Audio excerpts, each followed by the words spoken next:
Hello बच्चों, कैसे हैं सब। उम्मीद करते हैं बेटा बढ़िया होंगे सब। स्वागत करते हैं बेटा आपका अपने YouTube channel study bye Salman पर। बेटा आज की क्लास में हम चैप्टर 3 दो चर में बहुपद इसके ठीक है बेटा सूत्र देखेंगे। ठीक है, आज इनके सूत्र के बारे में डिस्कस करेंगे बेटा। तो चलिए ठीक है बेटा, देरी ना करते हुए ठीक है अपने टॉपिक को समझ लेते हैं। देखिए बेटा, बेटा 3 प्रकार की रेखाएं होंगी। कितने प्रकार की रेखाएं होंगी? 3 प्रकार की। नंबर 1 पे डाल लेते हैं बेटा,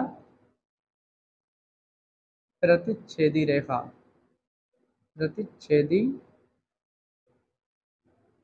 रेखा। नंबर 2 पे डाल देते हैं बेटा, समपाती रेखा। और नंबर 3 पे डाल लेते हैं बेटा, समांतर रेखा। इस क्लास में बेटा ठीक है समांतर, समपाती और प्रतिच्छेदी रेखाओं के बारे में ही ठीक है डिस्कस करेंगे आज हम। देखिए बेटा, जब दो लाइनें बेटा एक दूसरे को इंटरसेक्ट करें किसी पॉइंट पर, तो इसको कहेंगे बेटा प्रतिच्छेदी रेखा। इसका समीकरण हो जाएगा बेटा, प्रतिच्छेदी रेखा का समीकरण हो जाएगा a1/a2 बराबर नहीं b1/b2। ठीक है, जब दो लाइनें किसी ठीक है एक पॉइंट पे काटती हैं तो उसको प्रतिच्छेद बिंदु कहते हैं। ठीक है, और उन दोनों रेखाओं को प्रतिच्छेदी रेखा कहते हैं। ठीक है, तो मान लो ये ए और बी एक रेखा है और ये सी और डी एक रेखा है। ये इस पॉइंट पे एक दूसरे को काट रही हैं, तो ये कौन कहलाएंगे बेटा? इंटरसेक्टिंग लाइन, मतलब प्रतिच्छेदी रेखा है। ठीक है, इसका ठीक है बेटा देख लेते हैं। संगत हल होते हैं बेटा इसके। कैसे हल होंगे बेटा? संगत हल। हल होंगे संगत। तीसरा प्रॉपर्टी देख लेते हैं बेटा, केवल एक हल होगा। केवल एक हल। केवल एक हल होगा, जिसे अद्वितीय हल भी कहते हैं। अद्वितीय हल। अद्वितीय हल। ठीक है बेटा, और संपाती रेखा को देख लेते हैं बेटा।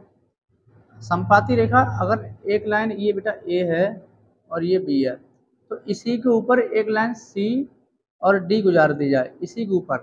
ठीक है, तो इसको कहेंगे बेटा संपाती रेखा। और इसका समीकरण होगा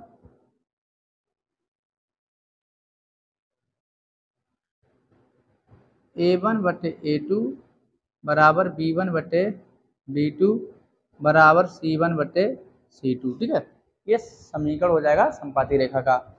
अगर हल की बात कर लेते हैं तो बेटा संगत हल होंगे। संगत हल। संगत हल होंगे। ठीक है, और किस प्रकार के हल होंगे? अनेक हल होंगे। अपरिमित रूप से अपरिमित अपरिमित रूप से अनेक हल होंगे। अनेक हल। ठीक है बेटा, अपरिमित रूप से इसके अनेक हल होते हैं। ठीक है, और इसको बेटा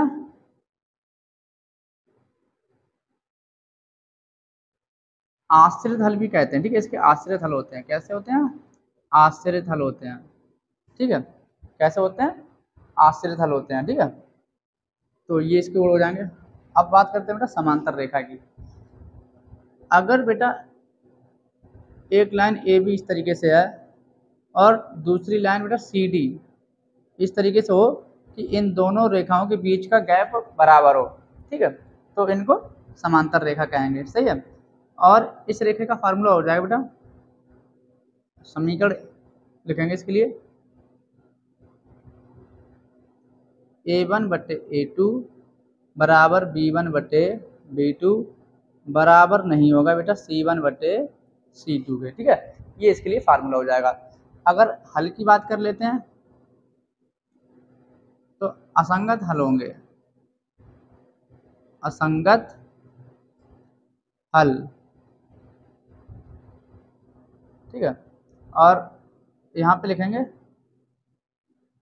कोई हल नहीं, कोई हल नहीं, इस रेखा के समीकरण का कोई भी हल नहीं होता, ठीक है। और इसको अनाश्रित हल भी कह देते हैं, अनाश्रित अनाश्रित हल, ठीक है। तो ये तो ठीक है, इनके समीकरण हो गए।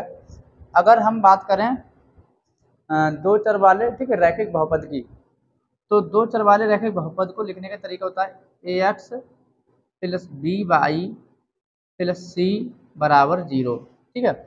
इसको समीकरण हम एक कह देंगे, और यहाँ पे चाहें तो ठीक, हम इसको a1 b1 और c1 कह दें, और यहाँ पे a2x plus b2 y plus c2 बराबर 0, ठीक है। इस तरीके से, ठीक है, दो चर वाले रैखिक समीकरण को, ठीक है, लिख सकते हैं, जहाँ पर a1 b1 और c1 ये संख्याएं हैं, ठीक है, और x y, ठीक है, ये चर को दिखा रहा है, सही है। तो आज की क्लास में, ठीक है बेटा, केवल हमने सूत्रों का डिस्कशन करा है। इसकी कल वाली क्लास में, ठीक है बेटा, हम इससे सवाल लेके आएंगे। तो अगर ये, ठीक है, टॉपिक आपको समझ में आया है, बढ़िया लगी, चीज़ें क्लियर हुई हैं आपकी, तो वीडियो को बेटा लाइक करिए, चैनल को सब्सक्राइब करिए, ठीक है, और अपने दोस्तों के साथ, ठीक है, इसको शेयर करिए।